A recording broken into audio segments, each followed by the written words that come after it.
नमस्कार साथियों, स्वागत है आप सभी का अंकित इंस्पायर्स इंडिया पर। मैं हूं अंकित अवस्थी। आप हैं मेरे साथ में एक ऐसे विषय पर चर्चा करने के लिए जो एक बार अमेरिका की सोच को दर्शाता है। सोच किस मामले में मैं आज के सेशन में डिस्कस करूंगा। और आप में से हो सकता है बहुत सारे लोग अब ये कहना शुरू कर दें कि सर आपने एक बार के लिए पाकिस्तान की खींच करके हालत ख़राब की थी, कहीं आप हैकर्स की वजह से डर तो नहीं गए? आप इतने न्यूज़ कवर किए कि आपका चैनल हैक हो गया, अब आप अमेरिका के खिलाफ बोल रहे हैं। सोचिए कि आप उसी के बनाए हुए प्लेटफॉर्म पर यूट्यूब पर बोल रहे हैं। कोई नहीं भाई साहब, देखा जाएगा जो होगा। फिलहाल के लिए जितना भी है जानकारी तो हम खुल के सामने रखने की कोशिश कर रहे हैं। जैसा मैंने आपको यहां पर एक शब्द को उपयोग में लिया है, मुस्लिम रीति रिवाजों के दखलंदाजी का। दखलंदाजी का मामला इन दिनों काफी ज्यादा सुर्खियों में है।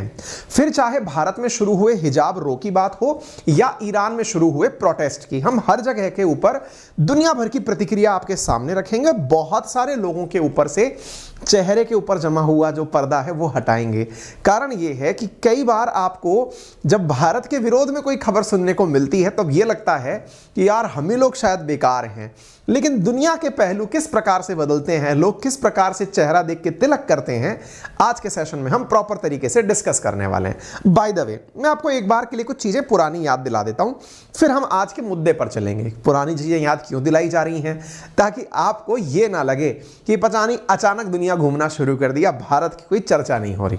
याद करिए, आपको याद है इंडिया में हिजाब बैन का एक मुद्दा हुआ था। कहां हुआ था? कर्नाटका के अंदर। याद होगा, कर्नाटका के अंदर एजुकेशनल इंस्टीट्यूशंस में बच्चों से कहा गया था कि वो अपनी यूनिफॉर्म पहनकर आए, हिजाब को पहनने से इनकार किया गया था। ये मामला देश भर में काफी भड़का, काफी पॉलिटिसाइजेशन हुआ। इस देश के अंदर रहता मामला, कोर्ट्स में जाता मामला, समझ में भी आता है भाई हमारा देश इतने सारे लोगों को साथ लेकर के चलता है, डिफरेंट डाइवर्सिटी के हम सब लोग साथ रहते हैं। संभव है कि कुछ चीजों में कभी ना कभी कोई खिंचाई होगी तो कोर्ट तक मामला जाएगा। मामला गया भी। रिसेंटली आपको इसके अंदर जो अपडेट हुआ वो भी मैंने आपको बताया था, और अपडेट ये था कि सुप्रीम कोर्ट के खुद जजेस इस बारे में कन्विंस नहीं हो पाए कि किस दिशा में जाना है। दो जजेस की बेंच थी, उनमें से एक जज ने कहा मेरे हिसाब से हिजाब के ऊपर बैन होना चाहिए, दूसरे ने कहा कि हिजाब से ज्यादा जरूरी है एजुकेशन, उसकी प्राथमिकता होनी चाहिए। यही कारण है कि मामला उठा करके सीजेआई के पास पहुंचा दिया गया। ठीक है साहब, ये बात भी ठीक है, लेकिन मामला यहीं तक रुक नहीं गया। हमारी कर्नाटका हाईकोर्ट का भी एक फैसला काफी सुर्खियों में रहा। कर्नाटका हाईकोर्ट ने कहा कि हिजाब पहनना अनिवार्य नहीं है। कहां अनिवार्य नहीं है?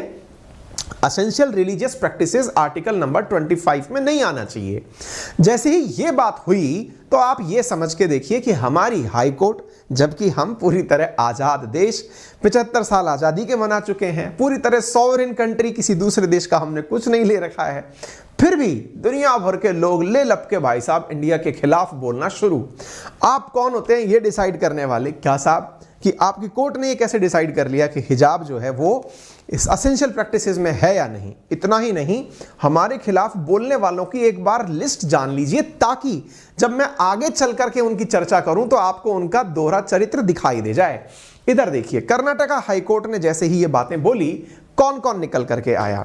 दुनिया भर के अंदर लगभग 54 मुस्लिम देशों का एक संगठन जिसका नाम है OIC, जिसमें दुनिया भर के सारे देश जो हैं जिनमें मुस्लिम मेजॉरिटी है, वो सब लोग यहाँ के ऊपर एक साथ उठते हैं। और उन्होंने साहब एक बार में इंडिया के अंदर चल रहे हिजाब रो के ऊपर कमेंट कर दिया। भारत ने कहा भाई, और इंडिया ने इस बात को पूरी तरह से प्रतिकार किया कि आप इस बात में क्यों पढ़ रहे हैं? एक इंस्टीट्यूशन के अंदर बच्चों की ड्रेस का मसला है।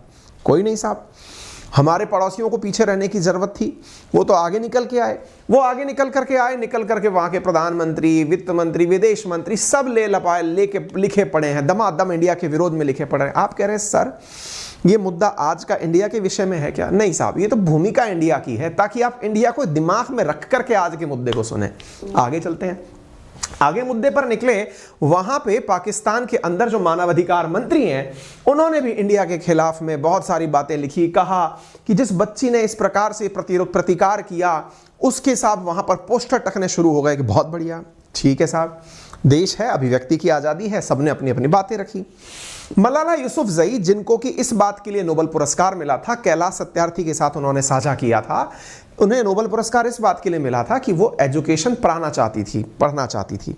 उन्होंने भी भारत के ऊपर इस पूरी घटना के बारे में लिखा और उन्होंने कहा कि बच्चों को हिजाब और पढ़ाई में से क्या चुनना चाहिए, यह स्थिति इंडिया में आ चुकी है।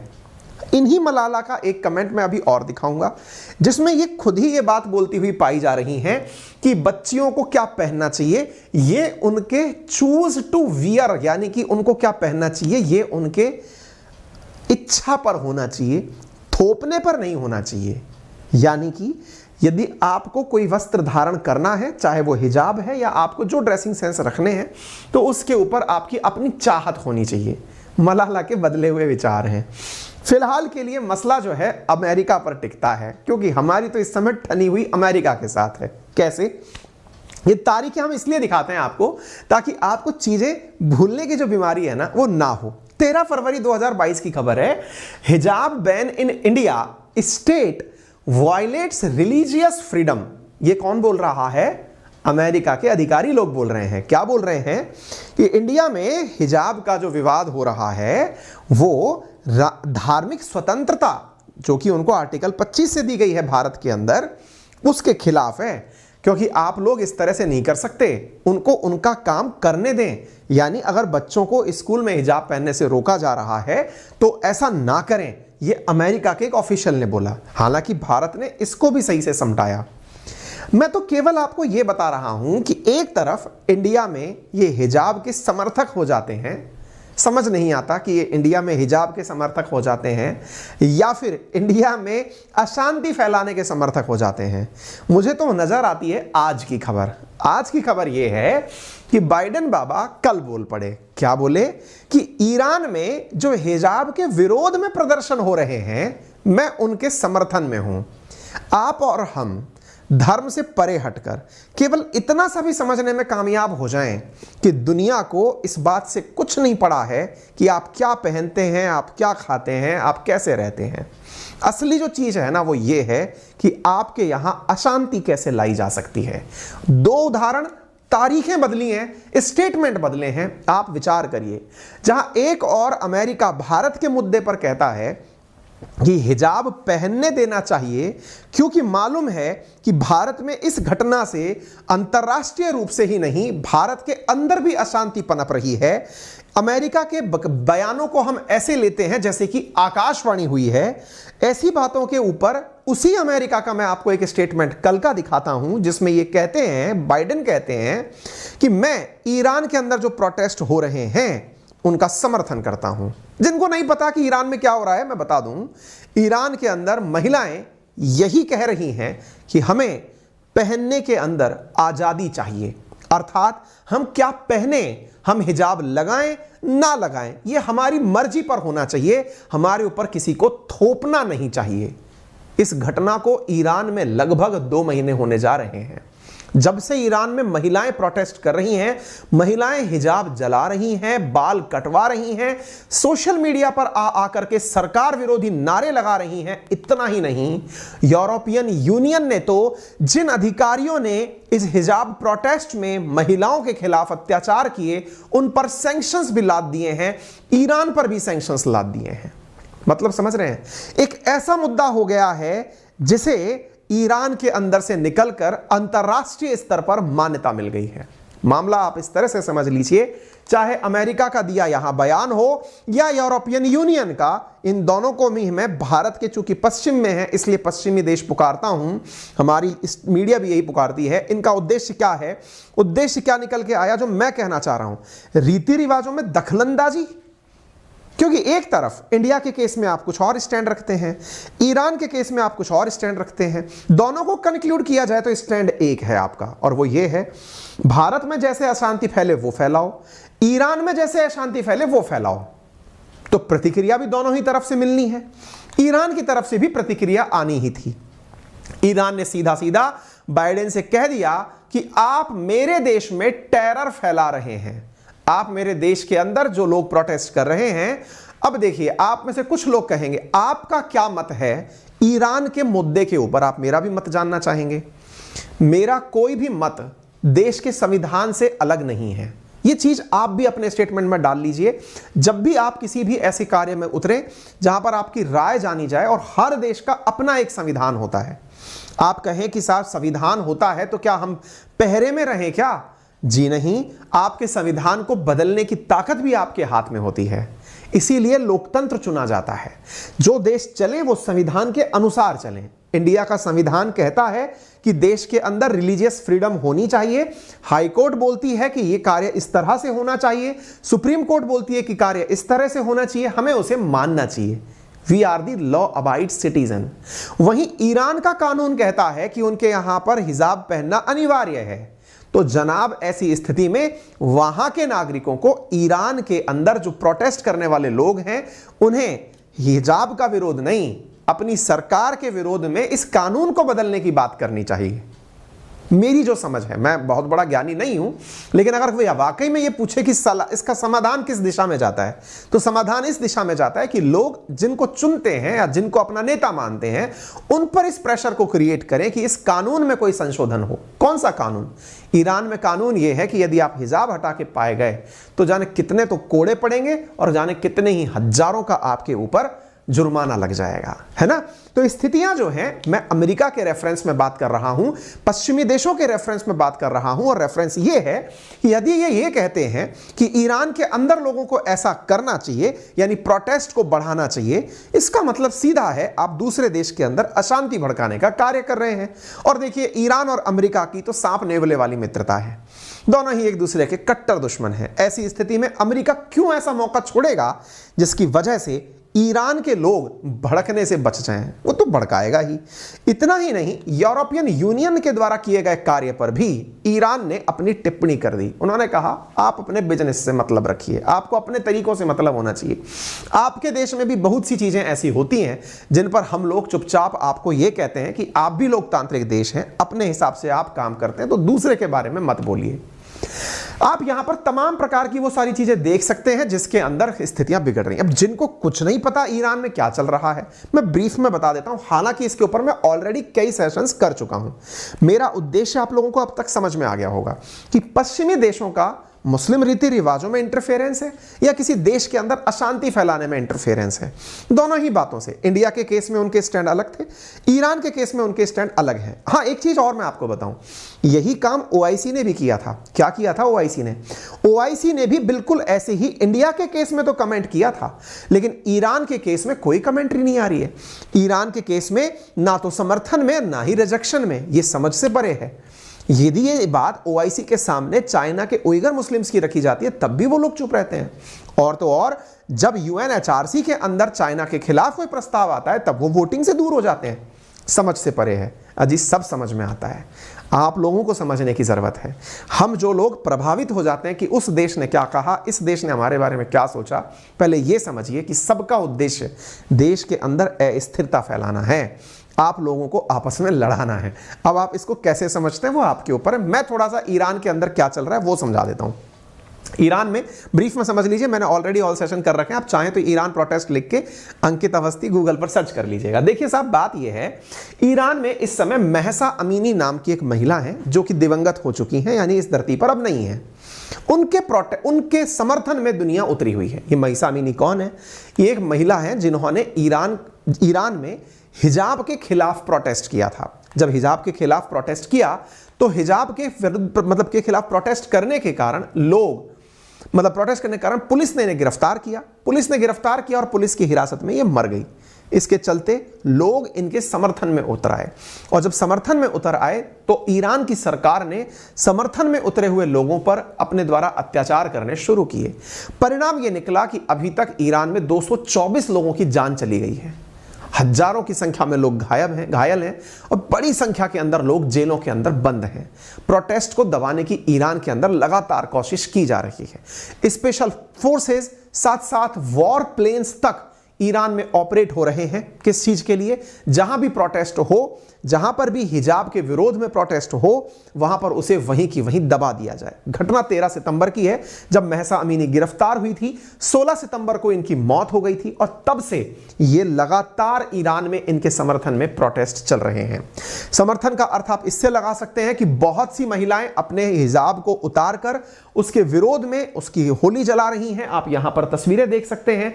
दुनिया भर के अंदर, नॉट इवन इन ईरान, अब वर्ल्ड वाइड जितने भी लोग हैं वो ये कहना चाहते हैं कि धार्मिक प्रथाएं अपने आप में स्वीकार्यता पर होनी चाहिए, बंदिशों पर नहीं। अर्थात किसको क्या पहनना है इसकी उसको पर्टिकुलर व्यक्ति को आजादी होनी चाहिए। ना तो हिजाब पहनने वालों को हिजाब पहनने से रोका जाए और ना ही जो ना पहन रहे हो उन्हें इसके लिए मजबूर किया जाए। यह आजादी होना बहुत जरूरी है और इसी को अमेरिका मानवाधिकार कहता है। सुनने में सही प्रतीत होता है लेकिन तरीके लोकतांत्रिक होने चाहिए। यहां पर आप देख सकते हैं कि we are all Mahsa Amini, यहां पर महिलाओं ने अपने द्वारा अपने बाल मतलब सिर जो है वो हिजाब के बिना कर रखे हैं और 22 साल की ये महसा अमीनी है जिनके कारण से ये सारा की सारा वर्तमान में यहां पर प्रोटेस्ट हो रहा है। बहुत सारी तस्वीरें इस समय मुस्लिम महिलाओं की ऐसी बाहर आई जिसमें कि वो हिजाब को जलाते हुए अपने बाल काटते हुए दिखाई दी। यहां पर आप देख सकते हैं कि सब लोग अपने अपने नाम के आगे महसा अमीनी लिख रही हैं। बहुत सी महिलाएं इसके प्रोटेस्ट के स्वरूप यानी ये स्वीकार करते हुए कि आप हमारे साथ जबरदस्ती नहीं कर सकते। अच्छा, जबरदस्ती के नाम पर मैं चीज बताता हूं। ईरान में बाकायदा इस काम के लिए मोरल पुलिसिंग है, यानी कि ईरान में ऐसी पुलिसें भी हैं जिसका काम है कि कौन सी महिला ने हिजाब नहीं लगाया हुआ है, नहीं लगाया हुआ है तो गिरफ्तार कर लो। ऐसे ही रेलवे स्टेशंस पर जो मेट्रो स्टेशंस हैं वहां पर ऐसे कैमरे लगे हुए हैं जो ये रिकॉग्नाइज करते हैं कि किसने क्या पहन रखा है और उसी के आधार पर उनको गिरफ्तार कर लिया जाता है। इसमें यूएन भी उतर चुका है। यूनाइटेड नेशन के द्वारा कंडेम किया गया है महसा अमीनी की मौत को और इसको ध्यान में रखते हुए अब नेशनल वाइड सब तरह प्रोटेस्ट हो रहे हैं। दुनिया में कहीं दंगे हों, अमेरिका अपना चले, लेकिन एक व्यक्ति और है जो कि दुनिया का सबसे रईस है और वो अपने द्वारा भी अपनी नीतियां चलाता है। फिर चाहे यूक्रेन हो, फिर चाहे ईरान हो। इन भाई साहब ने ईरान में भी कहा कि यदि सरकार इंटरनेट पहुंचाने से बचती है तो स्टारलिंक इंटरनेट पहुंचाएगा। यह भी एक प्रकार की कंट्रोवर्सी ही लगती है कि जहां जहां पर विरोध करने के लिए इंटरनेट बंद हो वहां पर ये पहुंच जाते हैं। आज ईरान में जो हो रहा है वो दुनिया को पता भी इंटरनेट की वजह से ही लग रहा है। आज यदि ये बैठ करके ये कहते हैं कि ईरान के लोगों को अगर सरकार इंटरनेट ना दे तो मैं इंटरनेट दूंगा, ये इनका स्टारलिंक परियोजना है, तो क्या अमेरिका के द्वारा यह भी एक संगठित तरीके से किया गया कार्य है कि तुम जब वहां जहां पहुंच जाओ जहां पर हम नहीं पहुंच सकते? लगता तो यही है। खैर, फिलहाल के लिए इस सारे काम के पीछे जो व्यक्ति हैं उनका नाम खमेनी है, जो कि यहाँ के धार्मिक नेता माने जाते हैं। ये इब्राहिम रईसी या कि जो प्रेसिडेंट है उनके ऊपर के भी व्यक्ति हैं, यानी कि इनके ही बताए हुए कानून के आधार पर कार्य चलते हैं। खमेनी ईरान के वर्तमान में सर्वोच्च नेता हैं। ऐसे समझिए कि किसी देश के अंदर राष्ट्रपति सर्वोच्च पद होता है या फिर राजा सर्वोच्च पद होता है। ईरान के केस में राष्ट्रपति तो रईसी हैं, उनके ऊपर भी जो नेता है उनका नाम खमेनी है। इनका चुनाव नहीं होता है, ये फिक्स पद पर हैं। आर्मी, पुलिस, रिवोल्यूशनरी गार्ड, सुरक्षा के 3 अंग हैं। पुलिस के अधीन मॉरलिटी पुलिस है जिसका काम है हिजाब लागू करवाना, यही इनका कार्य है। हिजाब नहीं पहना तो 35,000 रुपए का जुर्माना, 74 कोड़े और 10 साल तक की जेल में सजा के अलावा अगस्त 2022 से ही हिजाब नहीं पहनने पर 35,000 रुपए का जुर्माना लगाया गया है। यानी कि यहां पर इस प्रकार से जो विरोध करने वाले लोग हैं उनके लिए सारे कार्य किए जा रहे हैं। अब दिमाग में एक सवाल बनेगा, देश इतने सारे हैं, लगभग 54 देश OIC में बैठे हुए हैं, ऐसी स्थिति में विरोध ईरान में ही क्यों हो रहा है? कारण जान लेते हैं। इसके पीछे का बड़ा कारण यह है कि ईरान में लगभग 15,000 महिलाएं दूसरे देशों में जाने के लिए अर्जियां लगाती हैं। कारण क्या है? क्योंकि ईरान की जो महिलाएं हैं वो शिक्षित होकर के देश छोड़ती हैं। जब आप दूसरे देश में जाते हो तब और लोगों को आप देखते हो कि वो वहां पर कैसे रहते हैं, किस तरह का कल्चर फॉलो करते हैं। तो उस वजह से ईरान की यूनिवर्सिटी के अंदर 50% महिलाओं का एनरोलमेंट है, लेकिन वर्क फोर्स में उनकी भागीदारी 17% है। मतलब ईरान के अंदर महिलाएं पढ़ लिख करके जॉब करने के लिए बाहर जाना चाहती हैं। पब्लिक प्लेस पर हिजाब की जांच के लिए मॉरल पुलिसिंग में महिलाएं भी शामिल होती हैं। इन महिलाओं को बसाइज कहा जाता है, ये जांच करती हैं। ठीक है, ऐसी स्थिति में अभी फिलहाल के लिए ये सारे की सारे जो प्रोटेस्ट हैं ये यहां पर क्यों पनपे, इसकी भी मैं एक वजह आपके साथ साझा करना चाह रहा हूं, और वो ये है कि यहां की जो सरकार है वो ईरान के लोगों के खिलाफ जिस प्रकार का दमन करती है धर्म के आधार पर, उस दमन को सरकार लोग जो है वो तानाशाही के रूप में ले रहे हैं। इसके साथ साथ प्रदर्शनकारियों में वर्तमान में महिलाओं के साथ पुरुष भी उतर करके आ चुके हैं। केवल महिलाएं प्रोटेस्ट कर रही हों यह संभव नहीं है। कारण इसलिए है क्योंकि महिलाएं पुरुष एक साथ परिवार का हिस्सा हैं। अगर महिलाएं सड़क पर हैं तो स्वाभाविक है कि पुरुषों का भी समर्थन प्राप्त है। विदेश में रहने वाले ईरान के जो लोग हैं वो भी पूरी तरह समर्थन कर रहे हैं और दुनिया भर में अब इस आंदोलन को समर्थन मिल रहा है। ऐसी स्थिति में हॉलीवुड के स्टार्स जैसे एंजेलिना जोली जो हैं वो भी इस चीज को अब एंडोर्स कर रही हैं। भारत की तरफ से प्रियंका चोपड़ा जो कि इस समय यूएस में है वो भी इन महिलाओं के सलाम करने की बात करती हैं, यानी एक प्रकार से उन लोगों की तारीफ करना जो इस प्रकार के प्रोटेस्ट को लीड कर रहे हैं। और देखिए ये एक एंगल पर देखा जाए तो प्रोटेस्ट निश्चित मायने में काबिले तारीफ है। जब भी आप सत्ता के खिलाफ खड़े होते हैं, अगर लोकतांत्रिक तरीके नहीं चल पाते हैं, आप संविधान में परिवर्तन की चाह भी रखते हैं, तो तरीके लाने के लिए आपको विरोध तो करना पड़ता है और विरोध करने की शुरुआत इन महिलाओं ने की है। हमारा सवाल तो केवल इतना है कि ये जितने भी तरीके हैं जिनके माध्यम से ईरान के मसलों पर पश्चिमी देश इंटरफेयर कर रहे हैं, ये तरीके क्या हैं? क्या इनको यह माना जाए कि वो मुस्लिम परंपराओं के अंदर दखलंदाजी दे रहे हैं या वो सही कर रहे हैं? ये आप अपने द्वारा जो दिमाग में विचार रखते हैं वो आज के इस सेशन के अंत में कमेंट बॉक्स में आप जरूर बताइएगा। आपकी नजर में ये सब क्या है? इसे दखलंदाजी कहा जाए, इतने सारे फिल्म स्टार्स, या फिर एक बहुत बड़ा बिजनेसमैन, या फिर अमेरिकी और यूरोपियन यूनियन की सरकार? हर कोई ईरान के मुद्दे पर बोल रहा है, उस मुद्दे पर जिसके ऊपर इतना विरोध हो रहा है। आंतरिक मुद्दा भले ही हो लेकिन अब ये ग्लोबल हो चुका है। आपको क्या लगता है जरूर बताइएगा, क्योंकि मेरी नजर में तो ये केवल और केवल पश्चिमी देशों के द्वारा अनिश्चितता या अशांति फैलाने का एक प्रयास भी नजर आता है, क्योंकि लोग जो कर रहे हैं वो ईरान के अंदर हैं, राजनीति जो कर रहे हैं वो बाहर बैठ करके हैं। क्योंकि हमने अपने केस में जरूर इस चीज को देखा है। हमारे द्वारा इन महिलाओं को समर्थन देने की अगर बात आती है कि क्या ये सही है या गलत है, निश्चित ही तारिका हमारे देश के अंदर भी प्रदर्शनों से ही राजनीति के अंदर निकले हैं। महात्मा गांधी जी ने या फिर देश के तमाम राजनेताओं ने आज तक जो भी इस देश को प्रदान किया है वो प्रदर्शनों से, विरोध के थ्रू ही किया है। ये हिंसक ना रहे, यही सबसे साधारण अच्छा तरीका होना चाहिए। मेरी राय और आपकी राय कमेंट बॉक्स में जरूर पहुंचाइएगा, क्योंकि मुझे बहुत सारी इस पूरी घटना को सोच करके दिमाग के अंदर परेशानियां हैं। मुझे ऐसा कई बार प्रतीत हुआ है, चाहे वो अमेरिका के द्वारा इंडिया का केस रहा हो या फिर ये केस रहा हो, इन मुद्दों का जो प्रचार तंत्र है या फिर जिस तरीके से ये लोग अपने हितों को साधने के लिए उपयोग करते हैं वो दूरगामी है। मेरी सोच हो सकती है। मुझे लगता है कि आप ईरान को वैसे तो हिला नहीं पा रहे हैं, तो चलिए इनके सांस्कृतिक रूप से इनको हिलाइए। हो सकता है मेरी सोच हो और मेरी सोच सही नहीं हो, ये जरूरी है ना। चलिए फिलहाल के लिए इतना ही। आपने समय दिया उसके लिए तहे दिल से धन्यवाद। जितना ज़्यादा हो सके चैनल को सब्सक्राइब करवाएं अपने साथियों के साथ। वीडियो पसंद आया हो तो लाइक करें, चैनल पर नए हैं तो सब्सक्राइब करें। और हाँ, एक इम्पॉर्टेंट जानकारी ये है कि आपके जितने भी लिसनर्स, व्यूअर्स, मित्र, साथी जो हमारे चैनल को सुनते हैं, उनमें से 60% लोग ऐसे हैं जिन्होंने इस चैनल को सब्सक्राइब नहीं किया हुआ है।